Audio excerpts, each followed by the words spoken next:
Oui, bonjour, c'est Madame Dalal à l'appareil. J'ai une petite question à vous poser. Le jour où j'ai un petit accrochage avec ma voiture, je serai remboursée combien avec mon assurance auto? Oui, j'attends. N'attendez pas qu'il soit trop tard pour découvrir la base de votre indemnisation. AXA invente les barèmes sans surprise, grâce auxquels vous connaissez à l'avance et dès le départ la base de calcul sur laquelle vous serez indemnisé. AXA. Réinventons l'assurance et l'épargne.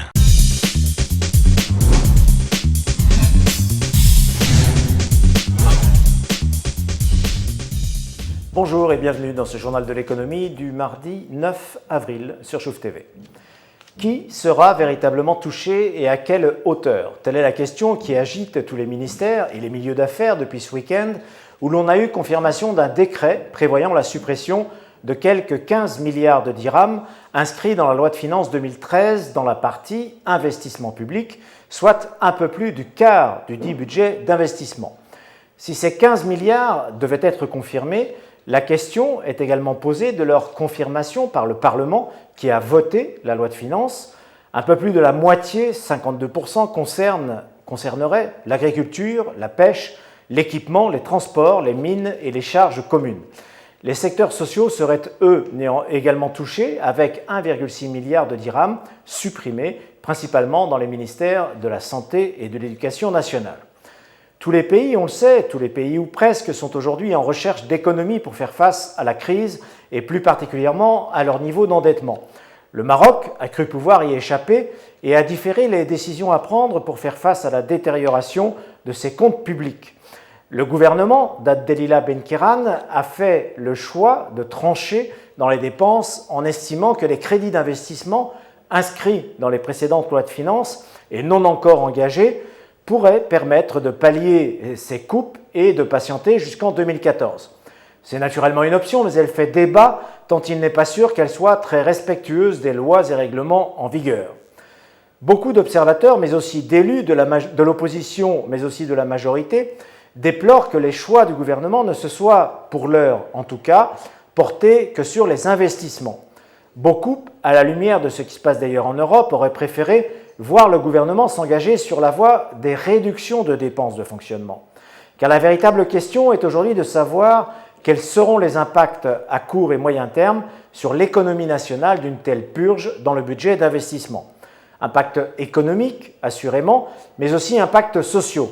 Ils sont déjà en cours puisque l'on voit certains partenaires de la coalition gouvernementale critiquer cette seule option sur les investissements et déplorer, à l'instar de l'Istiklal, une solution de facilité, entre guillemets.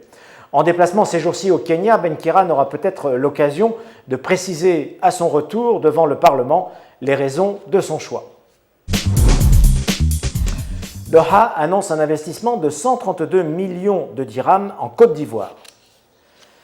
Déjà évoqué à l'occasion de la récente visite de Mohamed VI en Afrique, le groupe Doha, spécialisé dans l'immobilier et la cimenterie, a annoncé hier à Abidjan l'investissement de 12 millions d'euros, 132 millions de dirhams, pour la construction en Côte d'Ivoire donc d'une usine de fabrication de sacs pour l'emballage du ciment.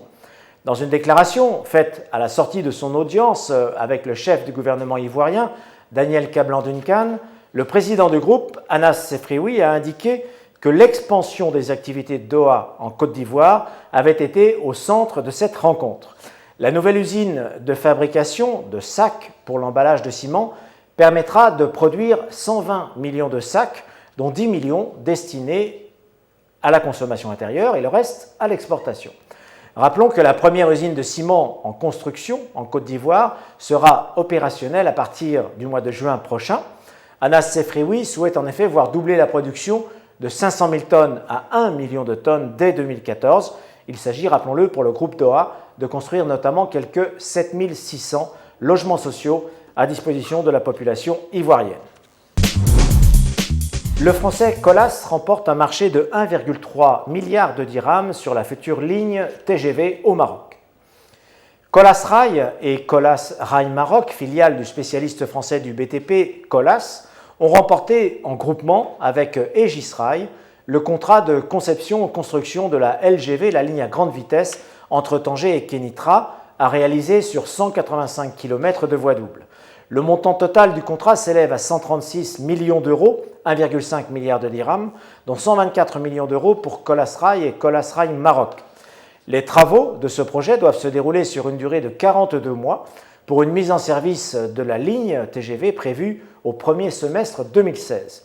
Pour Colasrail, c'est une belle aventure au Maghreb qui se poursuit, où le groupe emporte pratiquement tous les grands chantiers de transport urbain.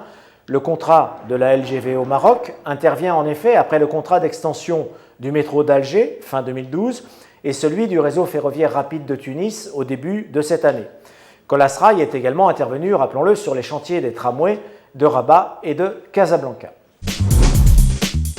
La production de la nouvelle Sandero lancée sur les lignes de la Somaca à Casablanca.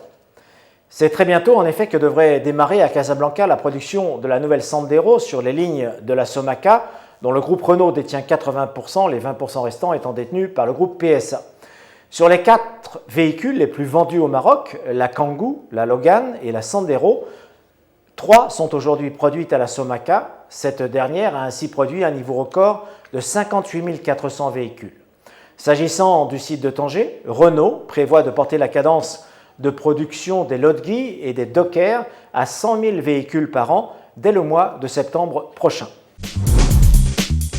Maroc Télécom dans le viseur d'Etisalat. Annoncé dans la shortlist des acquéreurs potentiels des parts du groupe Vivendi au sein du capital de Maroc Télécom, le groupe Etisalat vient de lever 8 milliards de dollars auprès de plusieurs institutions bancaires internationales.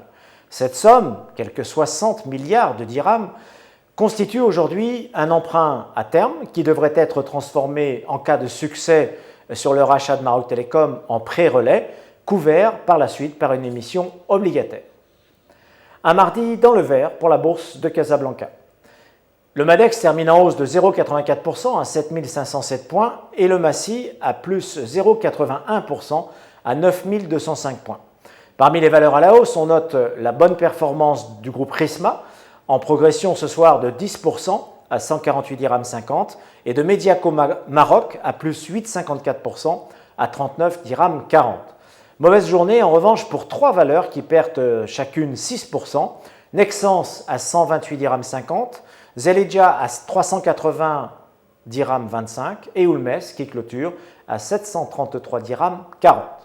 Bonsoir et rendez-vous demain pour un nouveau journal de l'économie sur Chauffe TV.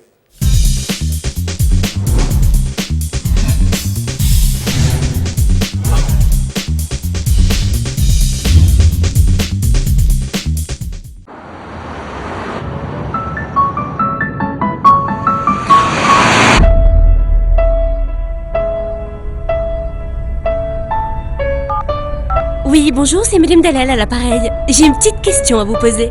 Le jour où j'ai un petit accrochage avec ma voiture, je serai remboursée combien avec mon assurance auto? Oui, j'attends. N'attendez pas qu'il soit trop tard pour découvrir la base de votre indemnisation. AXA invente les barèmes sans surprise, grâce auxquels vous connaissez à l'avance et dès le départ la base de calcul sur laquelle vous serez indemnisé. AXA.